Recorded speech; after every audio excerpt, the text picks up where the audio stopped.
Par rapport aux pays industrialisés, la Chine a développé tardivement son secteur automobile. C'est pour cela que les voitures des marques étrangères ont été très populaires en Chine. Et c'est toujours le cas.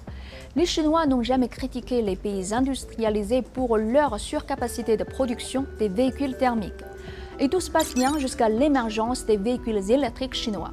Ces derniers ont su conquérir le cœur des consommateurs, mais ils n'ont pas plu aux politiciens européens et américains. Ont-ils raison d'imposer des droits de douane aux constructeurs chinois des véhicules électriques? J'en ai parlé avec ChatGPT, un interlocuteur assez neutre et qui a une bonne écoute. Bonjour, vous pouvez m'appeler Yingping. J'ai des questions concernant les véhicules électriques chinois qui sont très populaires en Chine. Et selon la prévision de l'Agence internationale de l'énergie basée à Paris, la part de l'électrique devrait monter encore pour atteindre 45% cette année avec 10 millions d'unités vendues. Donc ma première question est la suivante. Les véhicules électriques chinois sont-ils aussi populaires en dehors de la Chine? Bonjour Yingping. Oui, les véhicules électriques chinois gagnent en popularité dans le reste du monde. Plusieurs entreprises chinoises, comme BYD et NIO, ont commencé à exporter leurs véhicules vers l'Europe, l'Amérique du Sud et même certains marchés en Asie. En Europe, par exemple, la part de marché des véhicules électriques chinois a augmenté grâce à des prix compétitifs et des innovations technologiques. Les consommateurs étrangers commencent à voir les véhicules électriques chinois comme une alternative viable aux marques traditionnelles.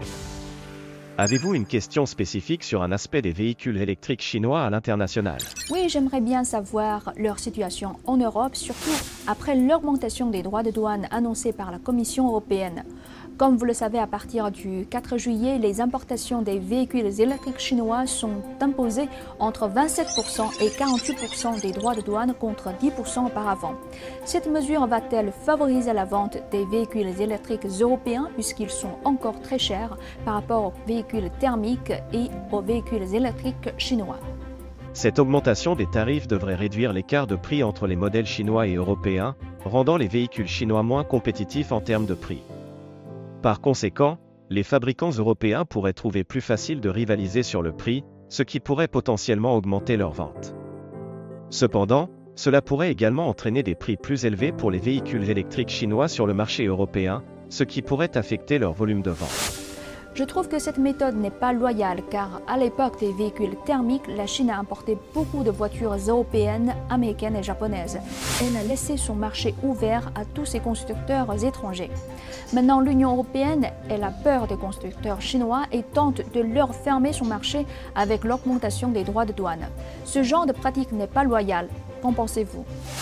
Votre point de vue sur l'équité des mesures de la Commission européenne est compréhensible.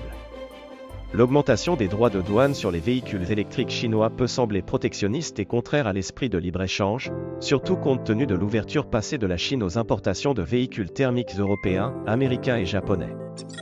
D'un côté, l'Union européenne justifie ces mesures par la nécessité de rétablir une concurrence équitable, en soulignant que les subventions massives accordées par le gouvernement chinois à ces constructeurs de véhicules électriques créent une distorsion du marché. En imposant des droits de douane plus élevés, l'Union européenne cherche à protéger ses propres industries contre ce qu'elle considère comme des pratiques commerciales déloyales. De l'autre côté, comme vous le mentionnez, cette approche peut être perçue comme une tentative de fermer le marché européen aux marques chinoises, ce qui va à l'encontre des principes de libre-échange.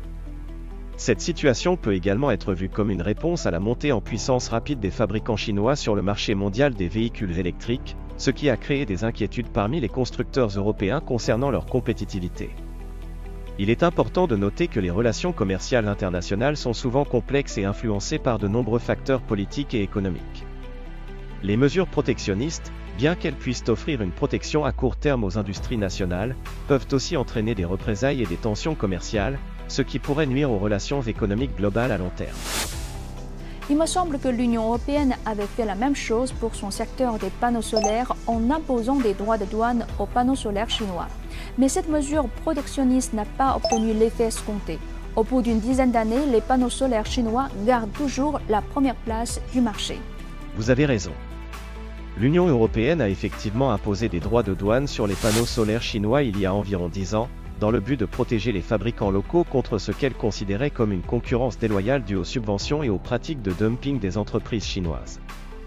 Cependant, cette mesure protectionniste n'a pas eu l'effet escompté. Malgré les droits de douane, les panneaux solaires chinois ont continué à dominer le marché mondial. Les fabricants chinois ont réussi à maintenir des prix compétitifs et à améliorer la qualité de leurs produits, ce qui a fait qu'ils sont restés très attractifs pour les consommateurs européens et mondiaux. En fin de compte, l'industrie européenne des panneaux solaires n'a pas connu le développement espéré et certains fabricants locaux ont même dû cesser leurs activités. Les consommateurs européens ont continué à préférer les panneaux solaires chinois en raison de leur coût inférieur et de leur qualité accrue. Cette situation illustre les limites des mesures protectionnistes à long terme et la complexité des dynamiques commerciales internationales. La situation actuelle avec les véhicules électriques pourrait présenter des similitudes, bien que le contexte technologique et économique soit différent.